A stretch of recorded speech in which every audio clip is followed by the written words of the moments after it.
You jam that finger in my face again and cite the policy. Show the line. Proof. Now. Gate C, 12 minutes after landing. A black CEO sets a meal tray on the counter pasta, flecked with green. The gate agent jabs a finger. You don't belong here. Phones rise. The CEO doesn't argue. He breathes once. Policy? Which one? Show me. Beat. Phone to ear. Ops? Open. Case 4738. Save seat cam. Pull galley temperature logs. The agent doubles down. Louder. The crowd hushes. PA chime. On screen. Policy. Proof. Log. Everything.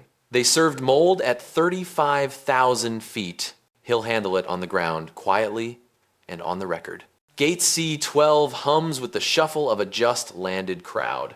Fluorescent panels buzz. The camera finds a tray on the counter, a pasta entree pocked with green colonies. A boarding pass sits beside it. Name redacted. Group 1, lounge access icon glowing on the app screen. A gate agent in a blue shirt leans forward and jabs a finger across the glass. His voice rides high over the room. You do not belong here. A few heads turn. 2 passengers lift their phones and frame the moment. The black CEO keeps his palm on the tray. He does not look at the finger. He studies the mold, then the scanner. He asks it like an audit step. Which policy? Show me the line. The agent scoffs and reaches for the badge reader. The supervisor arrives with arms folded at her ribs and a practiced smile that says, we can rebook you. The scanner chirps a deny beep. The agent smirks as if the machine has proved him right. The CEO breathes once and nods at the screen. Try it again. This time, scan the barcode under lounge access. The agent ignores the instruction and repeats the deny scan. He does not argue. He makes the one call. Ops, this is case 4738. Archive my seat camera from pushback to touchdown. Pull galley temperature logs for flight 1863. Confirm the catering. Hold that flag drawer 2. The phone places a soft click into the background. The PA chimes. A little girl nearby asks her mom why the food is green. The supervisor's smile tightens. Sir, if you are upset, we can offer a credit. The CEO points with 2 fingers at the tray. That is not a credit issue. That is food safety. That is a crew conduct entry. Jamal, at the next terminal, glances over. He is junior, but he knows the system. He taps into the lounge entitlement table, watches a green check mark light up beside the ticket class, then looks at the deny on the gate screen and frowns. He steps close enough to be heard without performing. The account shows access. Also, there is an in-flight incident report opened at 2:17 p.m. He lets the words hang. The crowd goes keter. Phones steadier. The agent overplays. He reaches to push the tray back toward the passenger side and says, we cannot take outside food as evidence. The CEO keeps the tray where it is. He does not raise his voice. He asks another audit step. Who labeled my boarding pass as guest only before the scan? The agent blinks. The supervisor tries to cut in. Sir, our policy is that premium lounges are for members only. The CEO tilts his head, then reads it. Which line excludes me on this fare? The supervisor glances at Jamal. Jamal looks down and does not save them with a lie. Ops returns on the phone. Counsel on with recording. What do you need? The CEO keeps his eyes on the scanner. Proof on system. Seat cam, catering logs, and the gate CCTV from 242 to 255. Show who set guest only. Save audio from the PA desk. The agent swallows. A passenger near the rope murmurs he asked for proof. The camera catches the badge on the counter, name turned face down. The tray gets a close look. Timestamp overlay. Cabin altitude numbers in the metadata. A temperature reading that never crossed safe range. The voiceover stays calm. They served mold at 35,000 feet and then tried to bury the complaint under a fake policy. Watch what happens when you stop debating and start documenting. The screen flashes a simple slate. Policy. Proof. Log everything. The agent points again, but softer now, as if volume could be dialed back into professionalism. He says the lounge is full anyway. The CEO looks past him and counts 3 empty seats near the window. He does not take the bait. He repeats the process line. Scan correctly or stand by for an audit note on misuse of authority. The supervisor's smile thins to paper. Jamal exhales like someone who just saw the fire alarm finally get pulled. A printer stutters. The system spits a small receipt with a case number. The crowd shifts to make room for a clear shot of the counter. The CEO ends the call with a thank you, then sets the phone screen up for the camera to see. Case 4738 is open, artifacts saved. On the ground, the fix begins where the shouting ends. Terminal C settles into that strange quiet after a flight dumps its passengers and the jet bridge empties. You can hear suitcase wheels, the soft drone of the HVAC, the PA voice reminding everyone to keep an eye on personal items. Part 2 is not fireworks. It is context and consequence. It is why a tray of spoiled pasta on a counter can ripple through an entire airline if the response is sloppy. We are at Gate C12, a standard domestic turn. The flight arrived minutes ago from a 2-hour hop. The crew already filed an on-time arrival. Catering trucks are lined up on the service road outside. In the gate area, the devices that matter are not flashy. A barcode scanner on a stand, a desktop with access to the lounge entitlement table, a CCTV dome above the counter with a clear view of the boarding lane, a phone with a direct line to station operations, a small printer that can spit a case receipt with a timestamp down to the second. On the counter sits the artifact, one meal tray, a pasta entree with green patches along the sauce seam and across 2 noodles. The photo taken at altitude shows the same pattern. There is no guessing game. Food safety has numbers. Cold items, safe at 41 degrees Fahrenheit or below. Hot items, safe at 135 or above. Time in the danger zone, short. The CEO is not waving feelings. He is presenting the start of a chain of custody. Photo on the plane, tray on the counter, case number ready. If the process is honest, the next step is mechanical. Log the complaint. Pull the galley temperature record, hold the catering drawer for inspection, notify the vendor. The other artifact is the boarding pass. First class seat, Group 1, lounge icon on the app with the check mark. The gate agent tried to override the entitlement by tagging the passenger as guest only. That move is not a small error. It is misuse that blocks service and masks the real issue. If the override was done before the scan, CCTV and terminal logs will show it. That is why ops on the phone matters. Their pull includes the access table history and the local audit log. Stakes stack quickly, health risk if a passenger gets sick, regulatory exposure if the airline cannot show a clean temperature record and a response. Service failure for a top-tier customer who flies often and influences other buyers. Culture risk if line staff learn that shouting beats procedure. Money leaks in every direction. Refunds, loyalty points, time lost to complaints, vendor chargebacks, even union time if a crew write-up triggers a grievance because the facts were not logged right. Now add the cameras, not the CCTV. The phones everywhere. 2 passengers are already filming. One angle shows the agent pointing and the denied beep. The other catches the supervisor telling the CEO that the lounge is for members only, while the entitlement screen, 1 terminal over, glows green. You do not control those clips. You can only control your records. If your records are clean, the viral moment becomes a training case that shows the company corrected itself.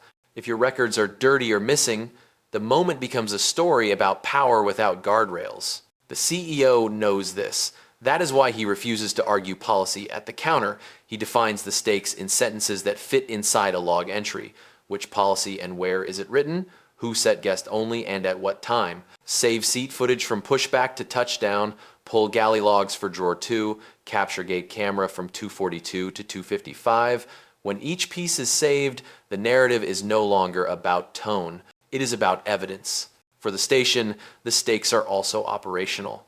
A recertification order can land in the inbox before the hour ends, training calendars reshuffled, supervisors evaluated on how overrides are approved, a vendor hold can delay the next departure if a catering truck must be inspected before loading.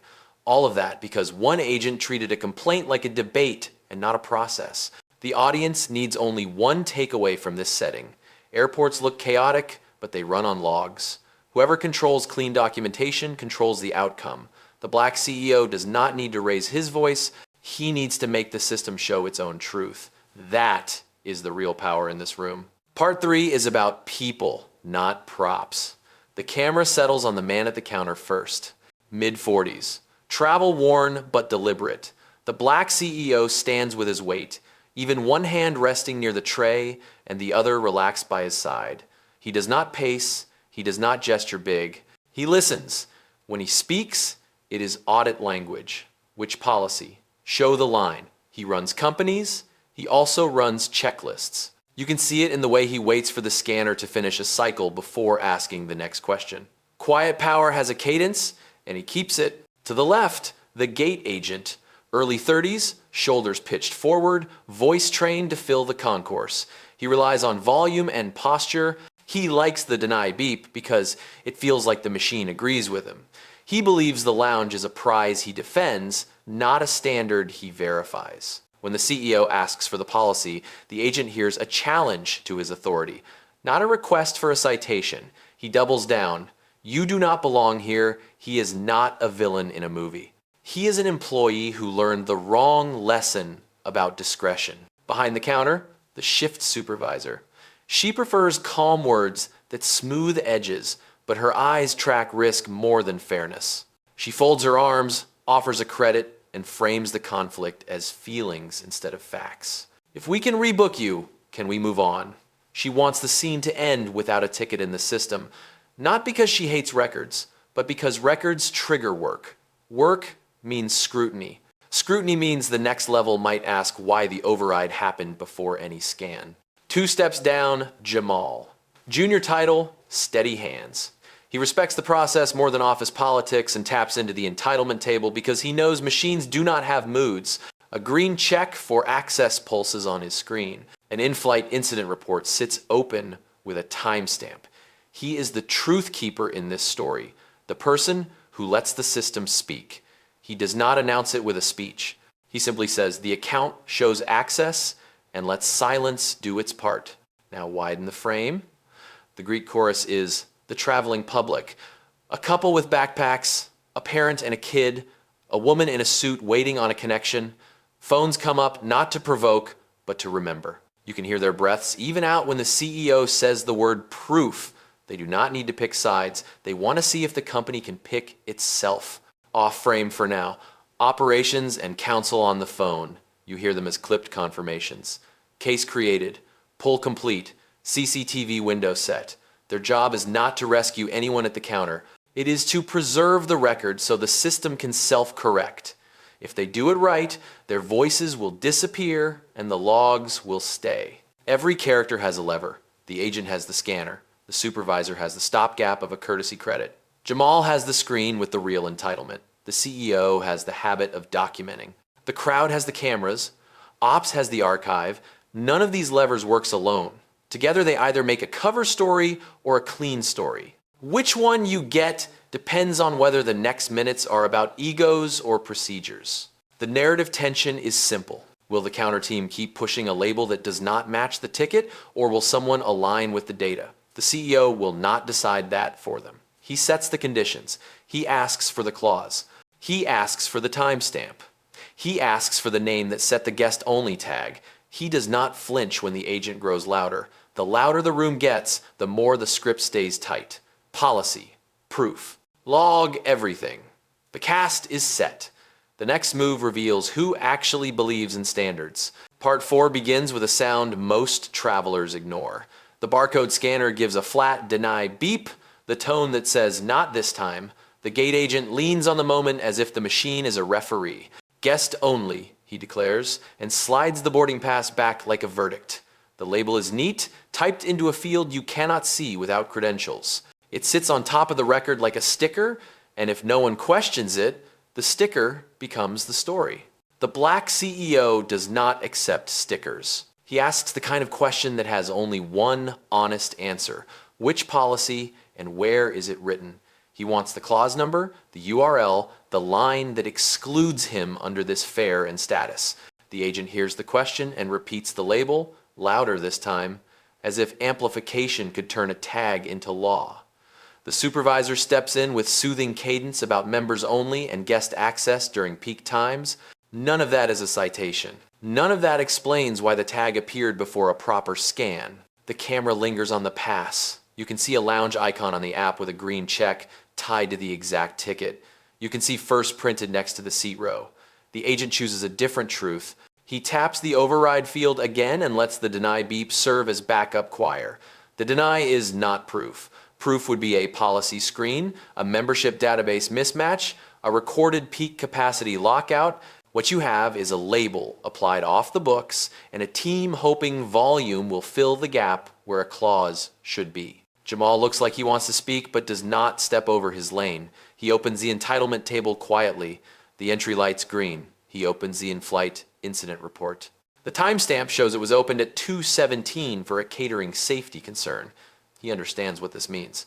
The person in front of him is not trying to game a lounge. He is trying to preserve a chain of custody. Jamal tilts his monitor just slightly away. He knows what happens to junior staff who contradict a superior without cover. Ops is still on the phone, their voice a low metronome in the CEO's ear. Case open. Seat cam archiving. Galley temperature log requested. The CEO keeps his tone level and his questions shorter. Who set guest only? At what time?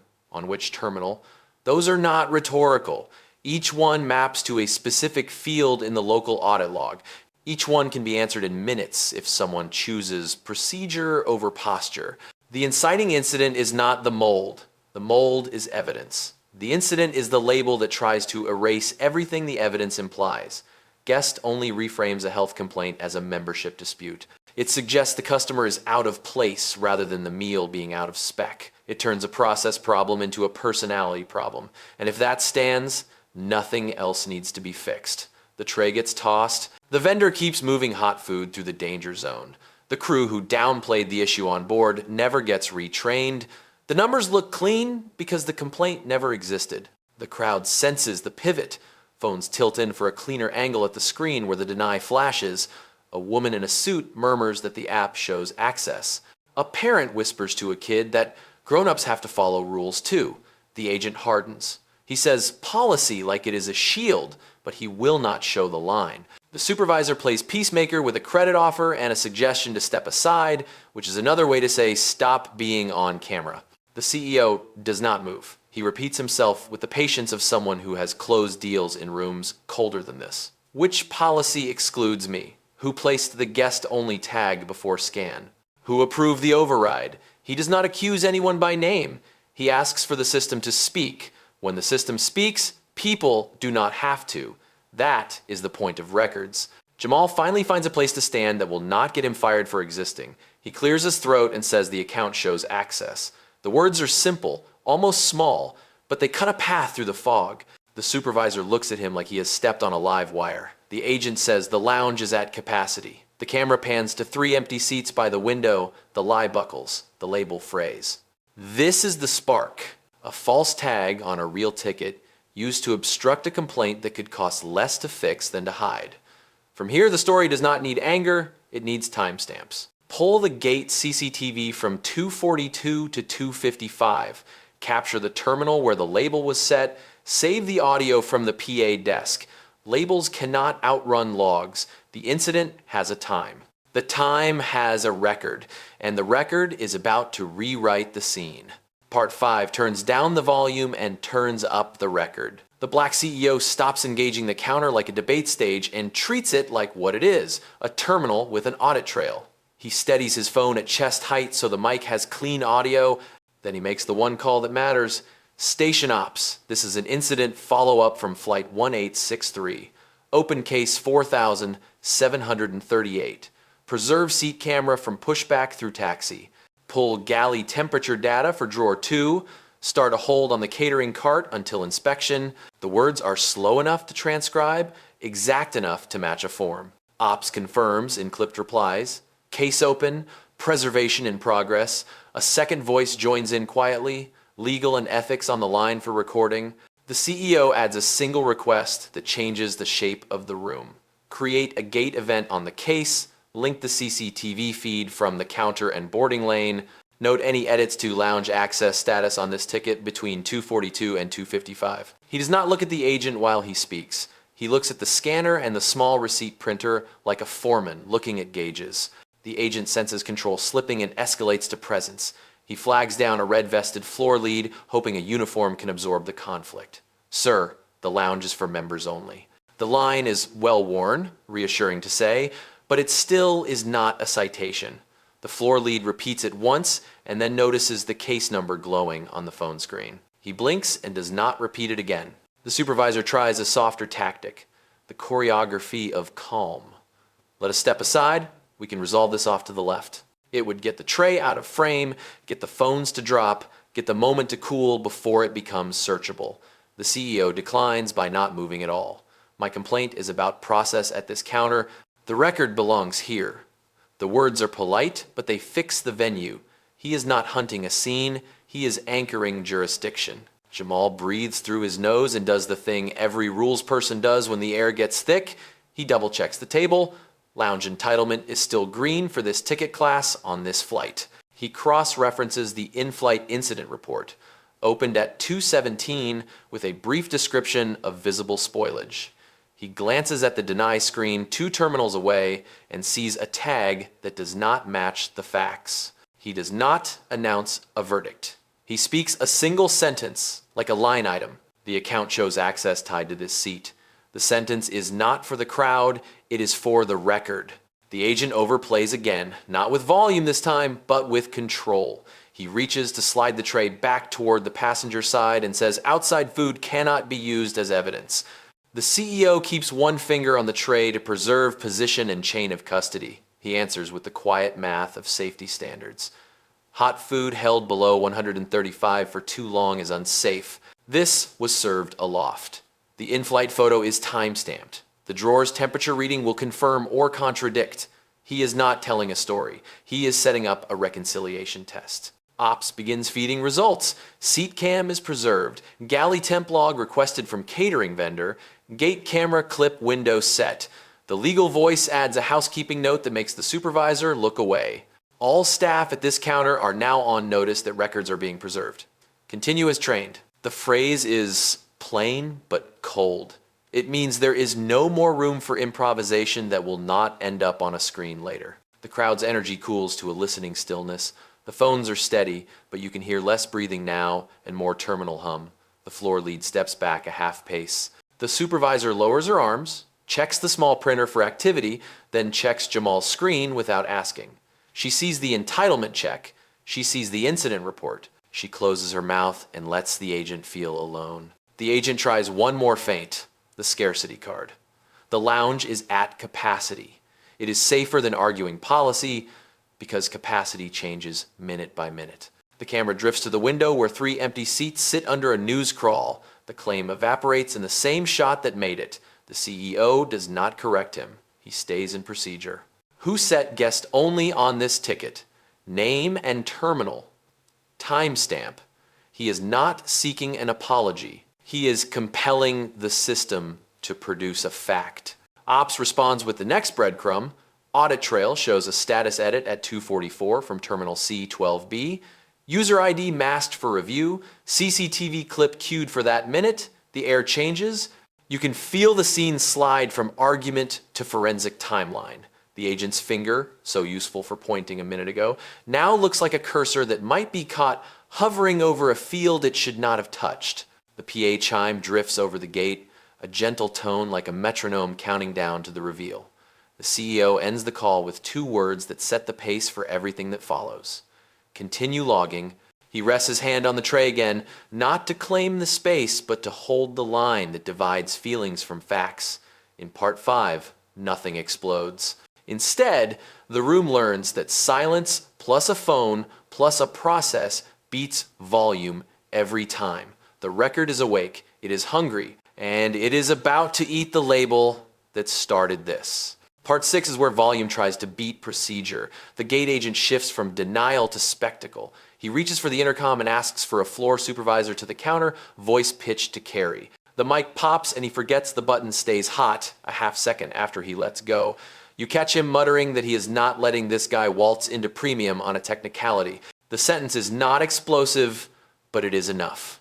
Phones tilt up.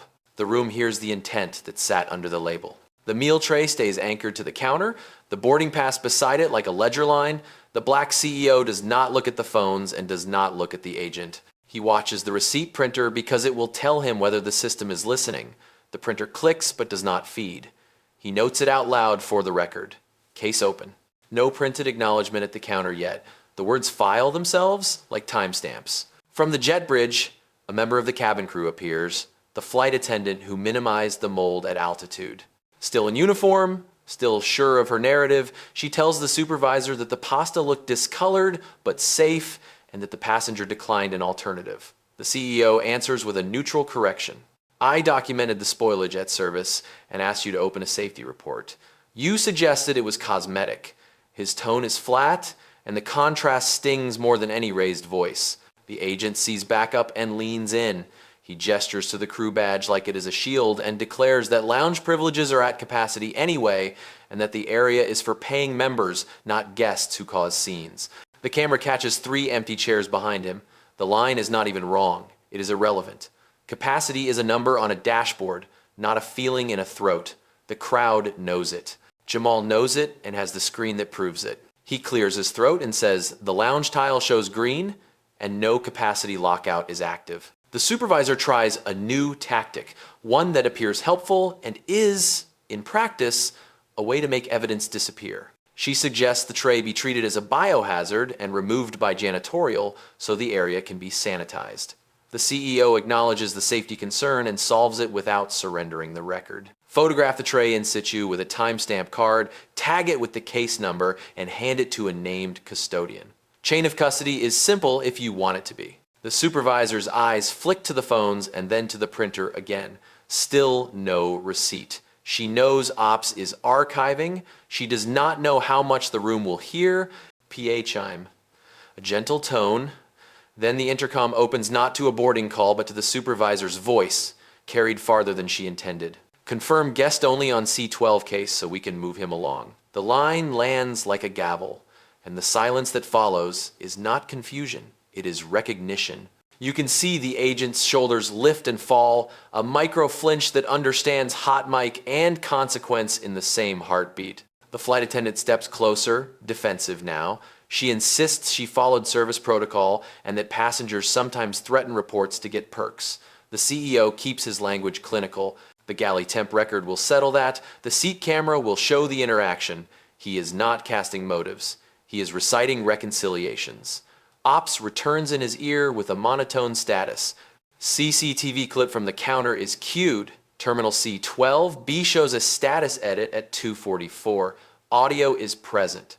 The agent makes one more reach for control, calling for security to escort the CEO away from the counter so operations can continue. The floor lead arrives and takes in a 5-second tableau, the tray, the phones, the case screen on the caller's phone, the crew at the edge of the frame.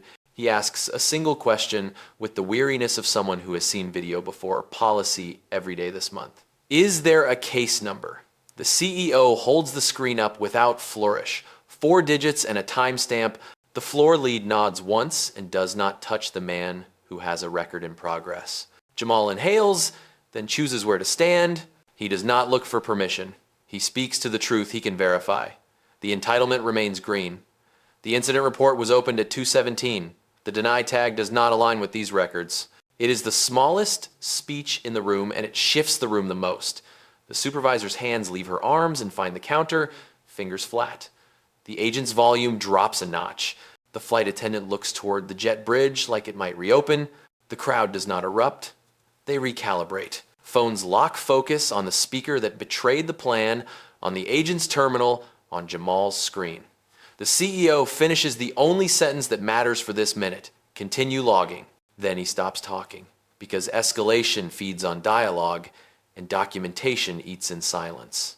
The overplay is complete. The next thing that happens will not be loud. It will be a record surfacing and a rank above the counter stepping into frame. Part 7 belongs to the person who keeps receipts. Jamal straightens, not to perform, but to place each fact where it can be found later. He asks the supervisor for a moment at terminal C12A. She hesitates, then shifts enough for him to work. Jamal signs into his profile, the one that logs every query. He narrates in a low voice the way mentors taught him in training, so the microphone on the phone nearby can capture clean audio. Pulling entitlement table for ticket ending 3092. Result is green. Membership flag and fare class align. No peak capacity lockout present. He taps the lounge tile, and the screen returns a simple check mark with a timestamp and a capacity meter at 77%. He reads the number out loud and does not editorialize. He slides to the case index and searches for the in-flight incident. It appears with the open time of 2:17 p.m., tagged as catering concern, visible spoilage. The note is brief, but it exists. It ties this moment at the counter to something that happened in the cabin, which means this is not a random dispute at a gate, it is step 2 of a safety process.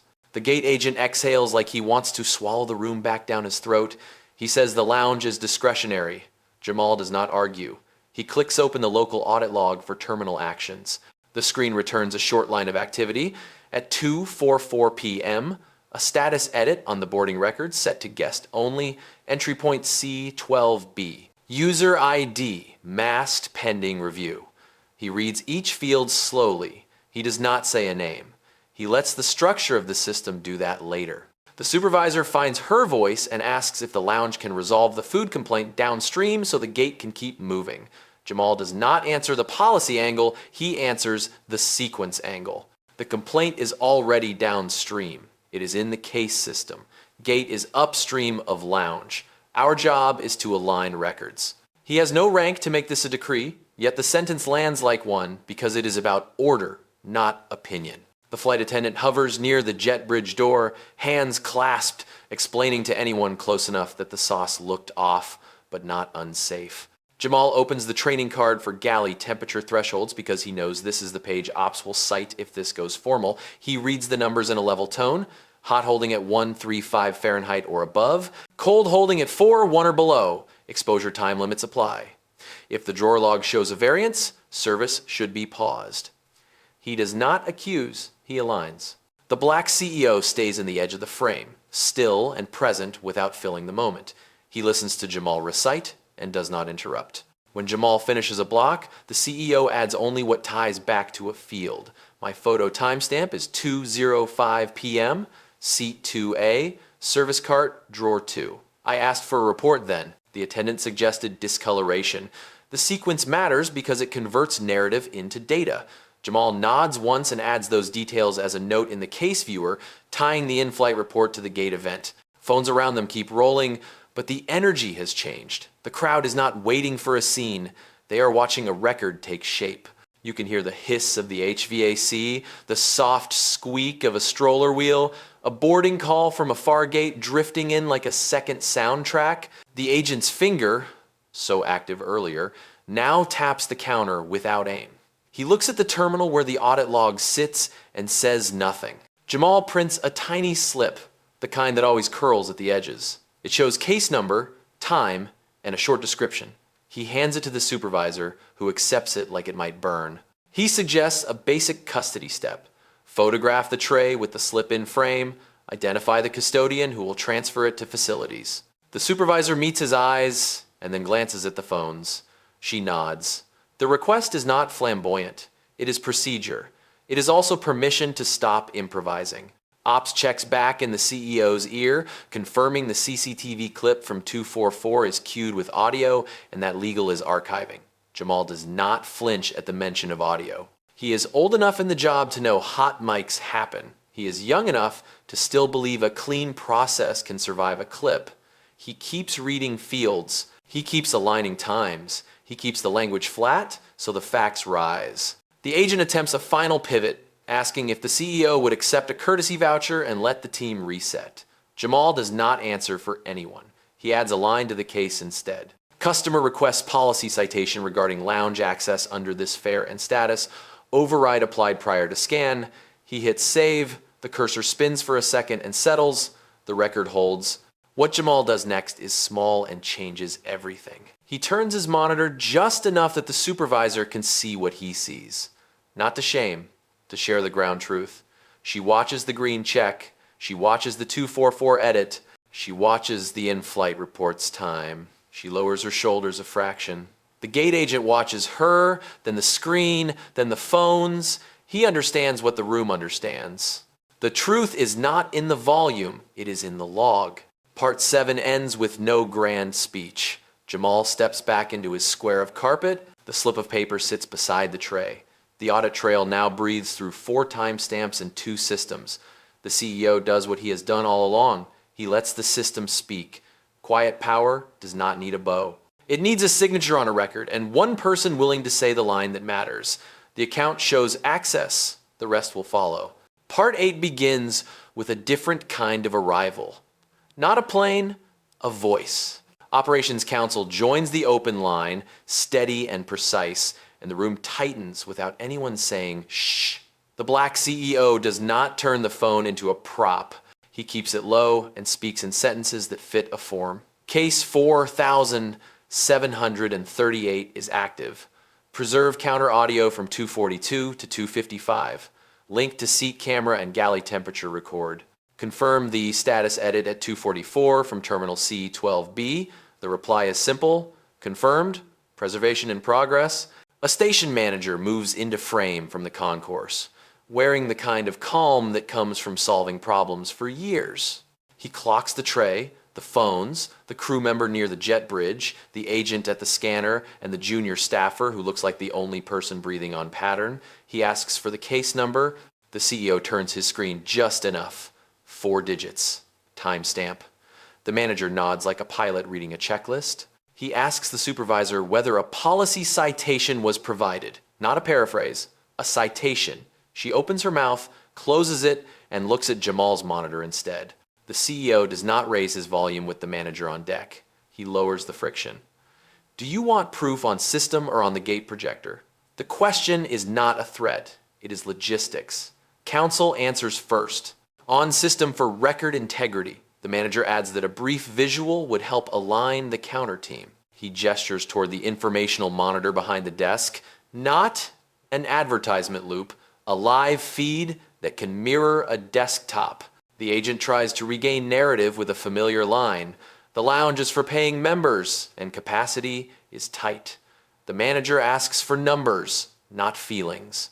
What is the current seat count, and what does the entitlement table say for this fare and status? Jamal answers because he has the screen and the habit of answering only what the field asks. Capacity is at 77%. Entitlement shows green for this customer. The manager hears it and says thank you without fanfare. A simple thank you can feel like a shield when you have been telling the truth with no cover. Counsel on the line lays out a clean sequence in 3 steps. 1. Capture and tag artifacts at the counter with the case slip visible. 2. Verify entitlement status and remove any incorrect label applied prior to scan. 3. Open a separate crew. Conduct review tied to the in-flight report if the records support it. The words are boring by design. Boring is how you survive discovery. The supervisor pivots to cleanup mode. She asks how to handle the tray as a contamination risk. The CEO keeps it about custody, not theatrics. Photograph the tray with the case slip. Record the custodian by name.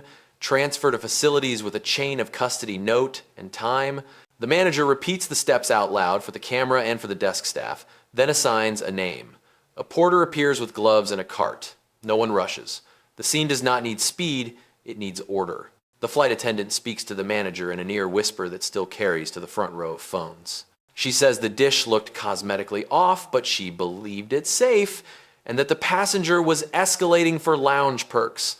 The manager does not argue either claim. He asks a single clarifying question. Did you open a safety report at service? The answer stalls in her throat. The CEO fills the silence with a clinical line. I requested one. The seat camera will show the exchange. The galley log will show the drawer temperature. You can hear a half-dozen people exhale like a wave rolling back. The informational monitor clicks from adverts to a mirrored desktop. The manager brings up the entitlement table, the in-flight incident entry at 217, and the audit line at 244.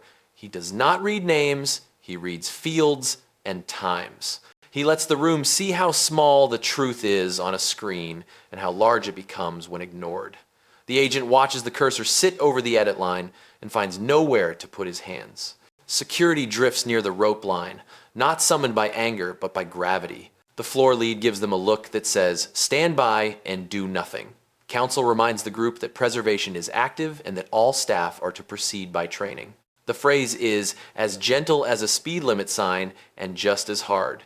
The supervisor finds her voice and uses it right. She asks Jamal to print the custody slip and to escort the tray transfer while she resets the lounge tag to match the entitlement. No one cheers, the printer chirps, the slip curls. The CEO keeps the moment small. He does not gloat. He does not narrate for the crowd. He confirms that the gate projector is no longer needed and tells ops that proof on system will suffice. His next sentence is routine enough to be forgettable and therefore perfect. Please note that counter team will realign records per counsel instruction. The manager catches that phrasing and repeats it. Realign records. It lands like a valve closing. Phones stay up, but their focus shifts from faces to fields. The story is no longer whether a man belongs in a room. It is whether a system can repair itself in public. Authority did not crash through the door.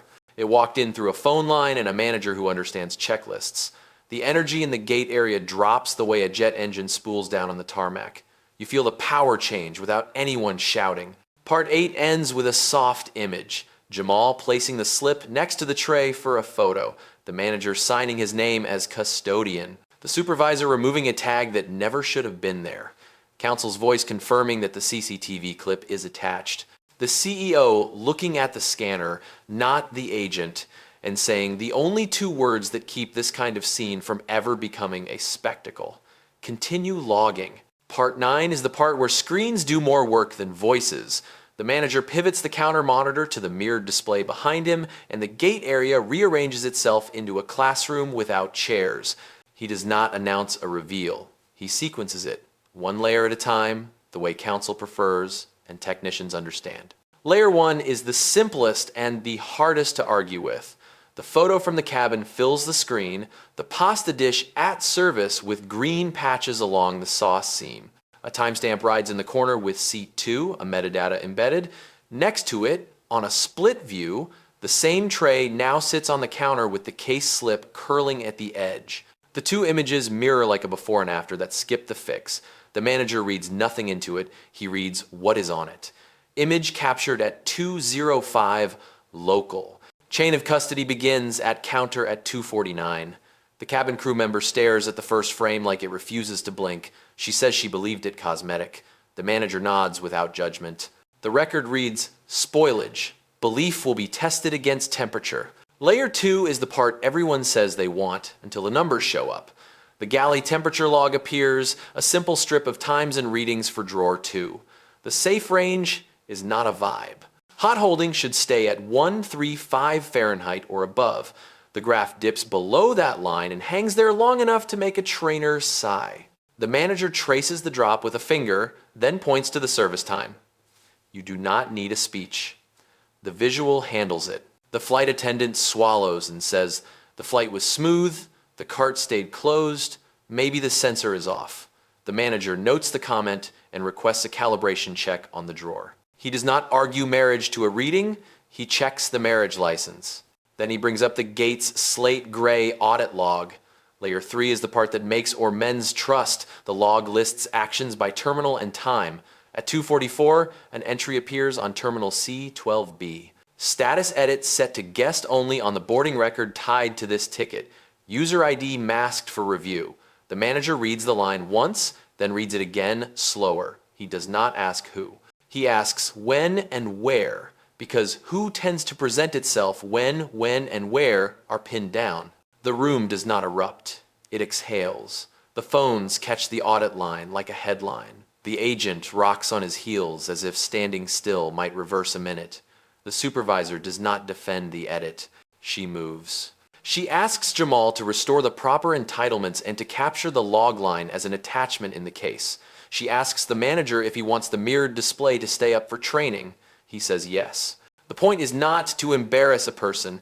It is to show how a sticker can become a lie when it replaces a clause. Counsel's voice is steady in the CEO's ear and in the room by proxy. Preservation complete on the gate clip from 242 to 255 with audio, link added to case 4738. The manager nods once without breaking cadence and adds the weight and balance upload from the flight to the package. It shows a catering drawer flagged for verification on departure. Not a smoking gun, a nudge that the system gave and the people ignored. That is all the narrative you need. The black CEO does not narrate victory. He stands with hands still, eyes on the screen, and asks the question that ties all three layers to action. Given these records, what corrective steps should occur now for the passenger, the gate, the crew, and the vendor? The manager answers as if reading a policy he helped write. Restore access and apologize to the customer. Remove the incorrect label and document the override misuse. Open a crew conduct review tied to the in-flight report. Place the vendor's drawer on hold for inspection and recalibrate the sensor. Each sentence ends in a field that already exists in the system. The flight attendant starts to explain that she followed service flow and thought the discoloration was safe. The manager does not measure intent, he measures alignment. Service flow pauses for safety holds. If the log shows a dip, the pause is not optional. The crew member nods because the screen has no tone, only numbers. You can see the narrative loosen its grip on the room. Nothing about this is personal anymore. It is procedural. The agent looks at the mirrored display and finds nowhere to put his certainty. The audit line is not loud, it is simple. He says capacity, again, a reflex without a home. The camera catches 3 empty seats like a patient counter-argument that never needed words. Jamal updates the record with the restoration note and the audit attachment. He prints a fresh slip. The printer chirps.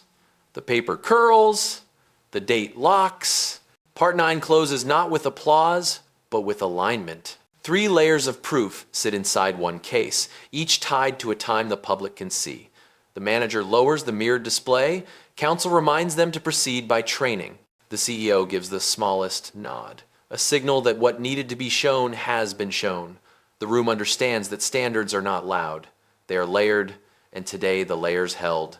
Part 10 is the moment everyone thinks will be loud and discovers it is paperwork. The mirrored display goes dark. The manager faces the counter, not the crowd. Counsel stays on the line, steady as a metronome. The black CEO turns his phone so the mic catches every word and speaks in the same cadence he used for the first question. Based on the records on system, apply 3 corrective steps now. Remove the crew member from service for cause tied to case 4738.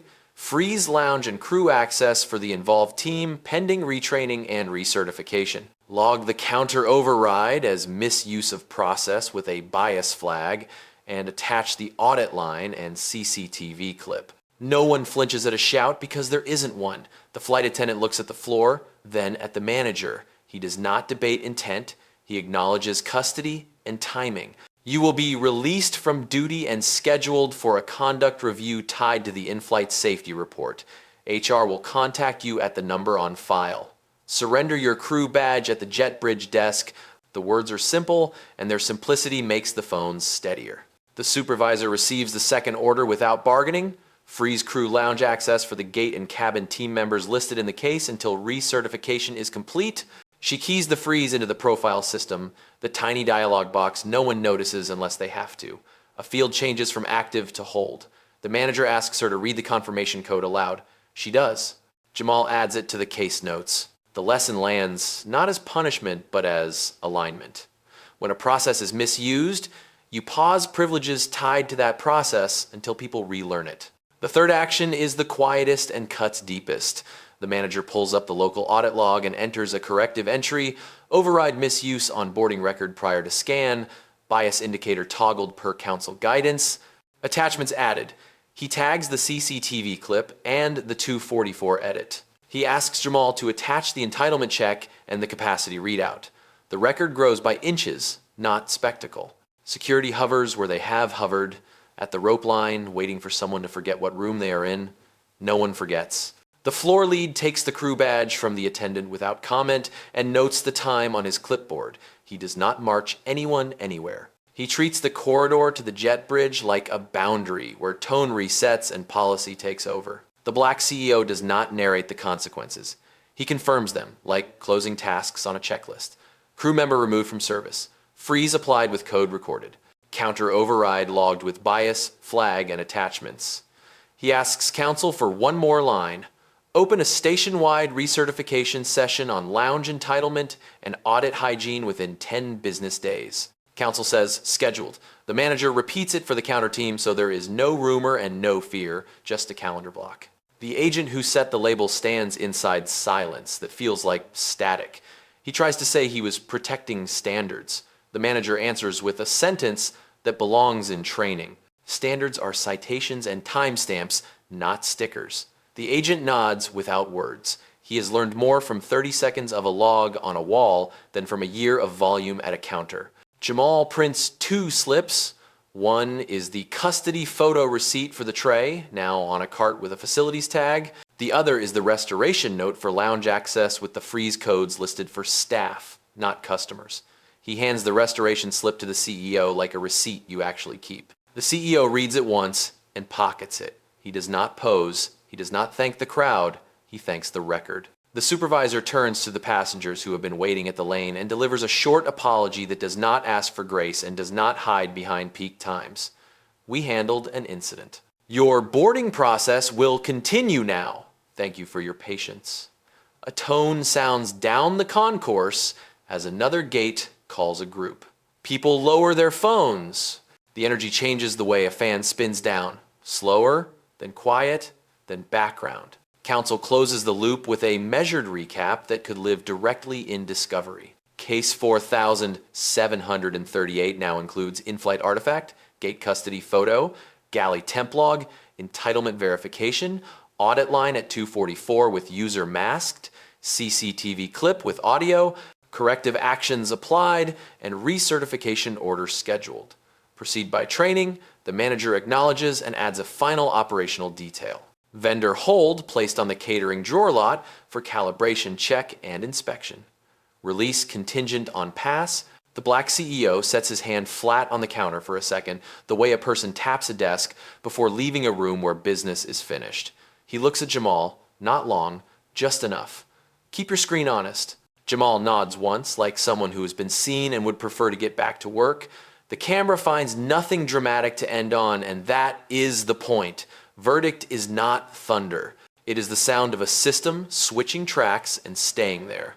Log everything. Part 11 is not applause. It is aftercare that looks like maintenance on a power grid. The gate area returns to its ordinary noises, but a second layer of the operation wakes up in inboxes and dashboards. The station manager walks the short distance to his back office with the steady pace of someone carrying a live circuit breaker. He does not draft a speech. He opens 3 forms. The first is the recertification order. Title line, Lounge Entitlement and Audit Hygiene Recertification. Gate agents, shift supervisors, lounge desk, and any role with override capability. This station plus the 2 feeders upstream that route high-value passengers to Terminal C. The training block is scheduled within 10 business days with a proctor from quality and a compliance observer. The order is not punitive on paper, but everyone feels the weight. It reads like a reboot. The second is the vendor quality hold. He tags the specific lot of catering drawers from the flight, requests calibration checks on the hot holding sensor, and asks for a historical pull of variance alarms in the last 90 days. He toggles a question the system almost never hears because it makes people do extra work. Flag anytime the variance alarm triggered without a service pause. The vendor will hate it for an afternoon and be better for a quarter. The third is the internal metrics note, a 5-line entry that drops into the station's weekly ops review. It includes the case number, a neutral description, a reminder about chain of custody, and the corrective actions applied. No names, no heat. Just the fact that records move faster than voices and that the counter team will align with policy. In a month, the note will either read like a turning point or an accident. The numbers will decide. Back at the counter, Jamal reboots the small world he controls. He resets his terminal, clears cached screens, and logs back in with the kind of care pilots use on a pre-flight. He prints a 1-page quick reference that lists where to find entitlement checks and audit logs, and he tapes it under the lip of the desk where only staff can see. He is not rewriting policy. He is changing reachability. When truth is 1 click away, fewer people guess. The supervisor does the work, no one notices when it happens, and everyone misses when it doesn't. She walks the tray on the cart to facilities with the porter, signs the custody line on the transfer sheet, and watches the bag seal. On the way back, she passes a lounge entrance and stops for a breath that is not exactly regret and not exactly relief. She has survived another hour in a job that rewards smoothness even when smoothness hides the right kind of friction. When she returns to the desk, she thanks Jamal quietly, then asks him to email her the training card he had open for temperature thresholds. She opens her inbox and creates a folder called Audit Hygiene, even though that phrase used to bore her. Security files a short report that will live in a drawer unless someone needs it. No contact with passenger. Badge collected from crew member without incident. Counter operations resumed. They prefer lines like that. They mean they stayed invisible. Counsel distributes a brief that could pass for a checklist. It is addressed to Station C and copied to 2 regional managers and quality. Preserve records through close of investigation. Keep communications to the facts in system. Avoid characterizations or speculation. Use policy citations by page and number in any customer correspondence. It is as warm as laminated paper and as necessary as a seatbelt. The black CEO does not hang around to watch forms proliferate. He thanks the manager, nods to Jamal, and walks down the concourse. When a bystander asks if he is going to sue, he says the line he always uses, because it always works. If the system can repair itself, it should. If it won't, it will meet a bigger system. He is not threatening. He is placing a bet on design. A day later, the ripple shows in places cameras never see. The vendor's calibration report flags 2 sensors running cool by a few degrees and a training gap on mid-flight checks. The fix is mundane and saves someone a stomachache next month. The crew schedule updates show 1 member slotted for a conduct review and retraining.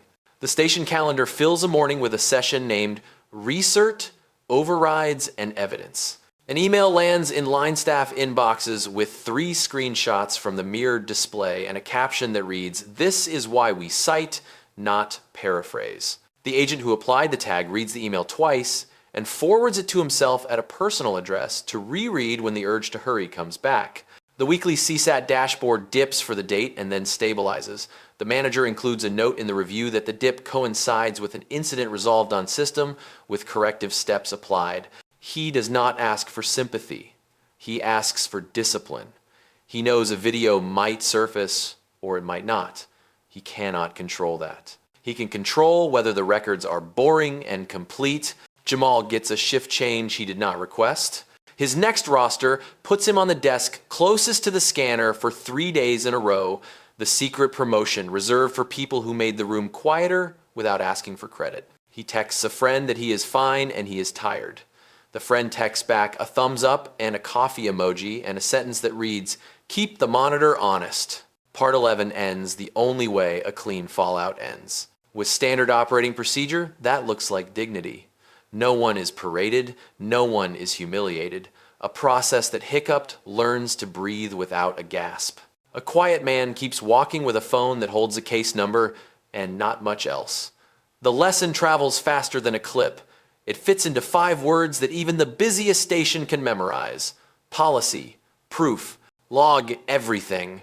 Part 12 is restoration, the part that looks quiet from the concourse and feels seismic in the back end. The station manager drafts a customer follow-up that reads like a template future teams will copy. It cites policy by page and number, references the case ID, confirms corrective actions, and offers a direct contact for quality rather than a generic inbox. No adjectives, no spin. The email lands in the black CEO's inbox beside travel receipts and board packets. He reads it once and archives it under a folder named Standards. He does not ask for more. He asked for records and a fix. He got both. Jamal's name appears in a personnel note that is not a press release. Effective next schedule, temporary assignment to lead desk for access verification and audit hygiene coaching. It carries no bonus, but it carries authority that matters in this building. He receives a short message from the manager that says, "Thank you for aligning the room with the system." Jamal replies with the only line he has used all week. The account showed access. He prints the training card again and tucks a fresh copy into the drawer closest to the scanner. The supervisor writes a reflection that few will read and fewer will admit helped. She describes the moment she reached for a credit instead of a citation and how the mirrored display changed her mind without scolding. She asks for the next training to include a live walkthrough of the audit log, not just slides. She sends the note to 3 peers and hits post on the station's internal forum. The replies are short and respectful. One says, "Thanks for putting your name on this." Another says, "Please share your quick checklist." The checklist goes up by lunch. Vendor relations chooses pragmatism over pride. The calibration report triggers a component swap and a field bulletin. Crews get a 1-page reminder card for hot holding and mid-flight checks with a small box at the bottom for a handwritten time and initials. The vendor assigns a liaison to ride along on 2 turns next week to watch the process in real time. It costs a few hours and buys back a month of trust. Communications drafts a statement that never uses the word incident. It says the airline reviewed a food safety concern, verified records, and applied corrective steps for both catering and counter procedure.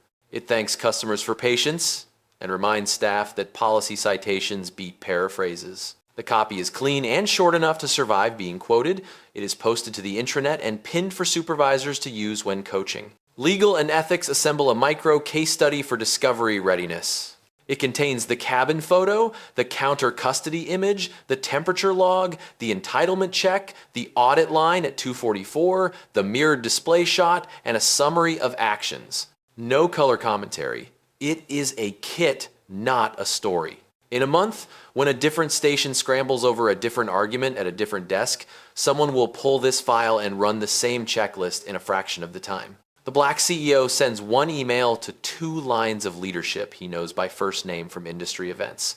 It is not a demand letter, it is a suggestion. Consider adding a civil rights partner to the next round of training on overrides, with a focus on how labels can become barriers when misapplied. The reply is brief and open.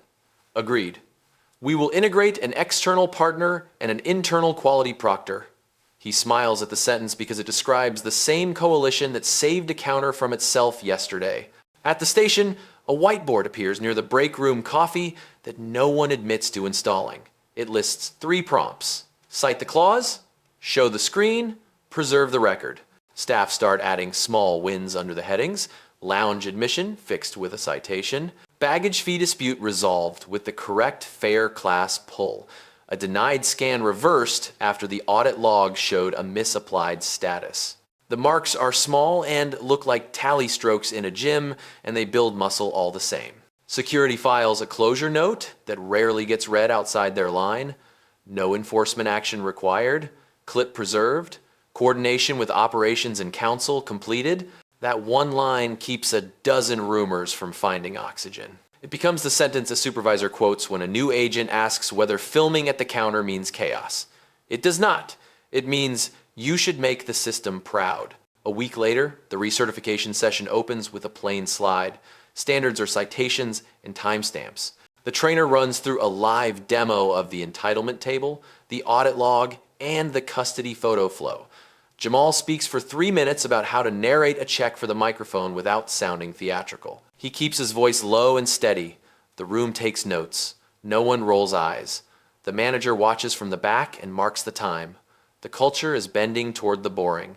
That is victory. The final image of Part 12 is not cinematic. It is the counter in late afternoon light, a scanner that beeps the right kind of beep, a printer that spits a receipt no one will screenshot because it is ordinary.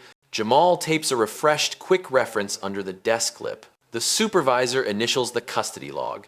A junior agent asks where the audit tab lives and gets an answer in 10 words. The Black CEO is already somewhere else, boarding another flight, carrying nothing from last week but a sentence he leaves behind like a seed. Keep your screen honest. The station does, the system learns. The next passenger who asks which policy gets a page number, not a performance, that is restoration. That is dignity disguised as procedure. The last minutes of the story do not happen under bright airport lights. They happen in quieter places where standards either fade or harden.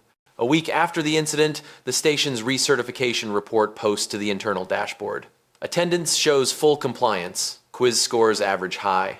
2 agents request extra time with the audit log module. The manager signs off with a sentence that feels unremarkable and therefore perfect. Overrides require citation before action. The habit is starting to stick. Jamal gets an email that turns his temporary assignment into an official role. Lead desk for access verification and audit hygiene. No stage, no speech. A line in a system grants him the authority he has already been practicing. He forwards the message to his mother with one line. I get to keep the monitor honest. She replies with a row of thanks and a reminder to drink water. He prints another copy of his quick reference sheet and laminates it because he has seen coffee do things to paper you cannot reverse. Vendor quality files a closeout on the drawer calibration with a boring chart that makes food safer. 2 sensors were replaced. A mid-flight check protocol is now mandatory rather than suggested. The field liaison's ride-along notes mention crews who pause service when readings drift south of safe. The notes are short and specific. That is how a supply chain remembers a mistake without wallowing in it. Communications pushes a staff article that describes the case as a training win. The piece never names anyone, it never blames, it shows 3 screenshots and a timeline that fits on half a page. The takeaway sits at the top where eyes land first. We cite policy and we log actions because memory is not enough. The comment section stays tidy. A supervisor in another city posts that they mirrored the live demo at their counter 2 days after reading. The idea travels faster than a memo because it was proven in a room where phones were out. The flight attendant completes a conduct review and is scheduled for retraining with a focus block on hot holding and escalation etiquette. She meets with quality and ethics for 90 minutes and spends most of it listening to tape. The tape is merciless the way tape always is. It shows moments where the right sentence would have been a number and where a story reached for convenience instead of care. She signs a plan and walks away with a calendar full of steps rather than a scarlet letter. Systems are better than grudges at changing behavior. Legal and Civil Rights host a short seminar for station leaders on labels and access. The topic sounds lofty and lands practical. How not to turn a sticker into a wall. How to show a clause instead of a hunch. How to pause when a complaint triggers a process that outranks anyone's urge to move a line faster. The slides are plain. The room holds still. People recognize pieces of their own desks on the screen, and that is the point. The black CEO does not post a thread about what happened. He does not cut a sizzle reel or coast on applause. He writes a 3-sentence note to Ops and Counsel and the manager. Thank you for handling the incident on system. Thank you for promoting the person who kept the standard. Please keep the recert schedule visible for a quarter. There is no flourish at the end. He closes the note and boards a connection. Power, in his hands, is the ability to make a clean process routine and leave it behind without having to carry it like a trophy. At Gate C12, the counter looks like it always does. A scanner, a monitor, a printer, a tiny receipt curling at the edge. A junior agent asks where the audit tab lives. Jamal answers in 10 words and points with 2 fingers. The supervisor stands a little more square to the desk than last week. She does not rehearse apologies in her head anymore. She rehearses citations. They are shorter. They aim true. A passenger wanders up with a question about a lounge policy. No one points a finger. No one raises a voice. The agent tilts the screen, reads a clause aloud, and invites the traveler to take a photo of the page. The traveler smiles and steps aside. Nothing about it trends. Everything about it endures. For those watching this channel, the lesson is simple enough to memorize, hard enough to practice, and worth the practice every time. In rooms where discretion can mutate into gatekeeping, ask for the page number. In rooms where a label can reroute dignity, ask who said it and when. In rooms where you feel a debate pressing against you, stop feeding it and feed the record. Quiet power is not about winning an argument. It is about making the system tell the truth. If this story moved you, take the habit with you. Film less drama and more evidence. Use your phone like a notary, not a megaphone. When someone says policy, ask where it lives. When someone says capacity, ask for the count. When someone tries to shrink your access with a sticker, widen the frame with a log. We will keep telling these stories until rooms like Gate C12 stop needing reminders.